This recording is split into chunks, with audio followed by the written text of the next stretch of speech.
Kejadian ini terjadi pada tanggal 19 Mei 1977. Seorang gadis berusia 20 tahun bernama Colleen Stan pergi ke kota California untuk merayakan ulang tahun temannya. Namun, di tengah perjalanan, Colleen tiba-tiba didatangi mobil van biru yang dikendarai sepasang suami istri bernama Cameron Hawker, 23 tahun, dan Janice, 19 tahun. Pasangan muda itu menawarkan tumpangan kepada Colleen. Awalnya Colleen agak skeptis dengan tawaran itu. Namun setelah melihat ada bayi bersama pasangan itu, Colleen setuju untuk naik van. Keputusan yang pasti akan disesali Colleen seumur hidupnya. Perjalanan Colleen berubah menjadi mimpi buruk ketika van yang dikendarai Cameron membelok ke daerah terpencil. Leher Colleen kemudian disayat dengan pisau sementara tangannya diikat sebelum dimasukkan ke dalam kotak kayu. Colleen selanjutnya dikunci di ruang bawah tanah rumah Cameron. Di sana ia diperkosa, dipukuli, dicambuk, dilukai dengan sengatan listrik. Setelah dilecehkan, Colleen terpaksa menyaksikan sendiri jenis kelamin Cameron dan Janice. Selama beberapa hari pertama penculikan, hidup Colleen sangat menyakitkan karena dia harus berbaring di panas selama 23 jam sehari di kotak kayu seukuran peti mati. Dalam keadaan seperti itu, Colleen hanya diberi makan kentang atau sandwich sekali sehari dengan peace pot sebagai toilet. Situasi berlanjut hingga tahun 1978, di mana Colleen dipaksa menandatangani kontrak yang memaksa menjadi budak seumur hidup. Di saat yang sama, Cameron juga menceritakan bahwa setiap gerak-gerik Colleen diawasi oleh sindikat kriminal berbahaya bernama The Company. Setelah menandatangani kontrak budak, Colleen diberi kebebasan.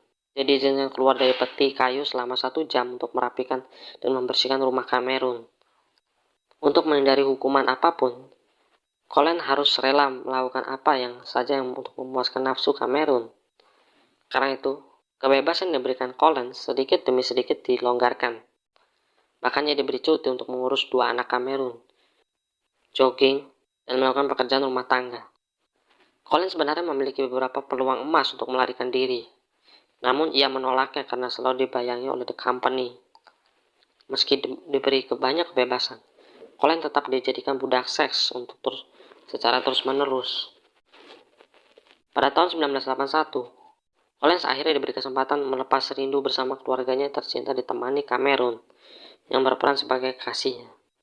Melalui pertemuan tersebut, Colleen yang dalam keadaan kacau menolak untuk mengatakan yang sebenarnya, meskipun keluarganya mengira dia telah mengikuti ajaran aliran sesat. Puncak sebenarnya terjadi pada tahun 1983, ketika Colleen dilepaskan dari peti kayu untuk menjalani aktivitas layaknya manusia biasa. Ini termasuk mendapatkan pekerjaan.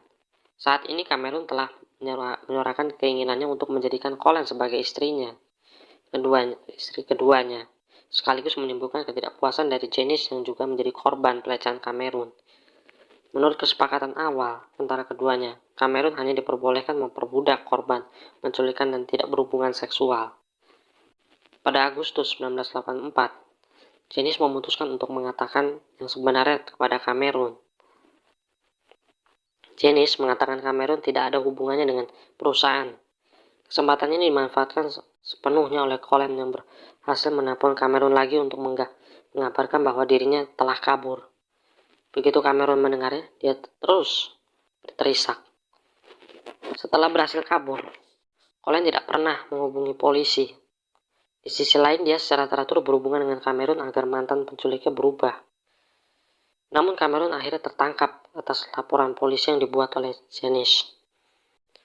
Cameron awalnya dituduh menculik, melecehkan, membunuh Mary Elizabeth yang menghilang setahun sebelum penculikan Colleen. Namun karena tidak ada jenazah yang ditemukan dan tidak ada buktinya, dakwaan terhadap Cameron tidak dapat dilanjutkan. Kembali kasus Colleen Stan. Cameron yang akhirnya dinyatakan bersalah melakukan penculikan 2 pelecehan seksual divonis 140 tahun penjara. Dalam perkembangan lain, permohonan pembebasan bersyarat pada 2015 ditolak. Sedangkan Janice tidak dituntut karena telah memberikan kesaksian dalam kasus penuntutan terhadap suaminya. Dia sekarang telah mengubah namanya dan tinggal di California. Sama seperti Janice, Colleen juga mengganti namanya dan menetap di California.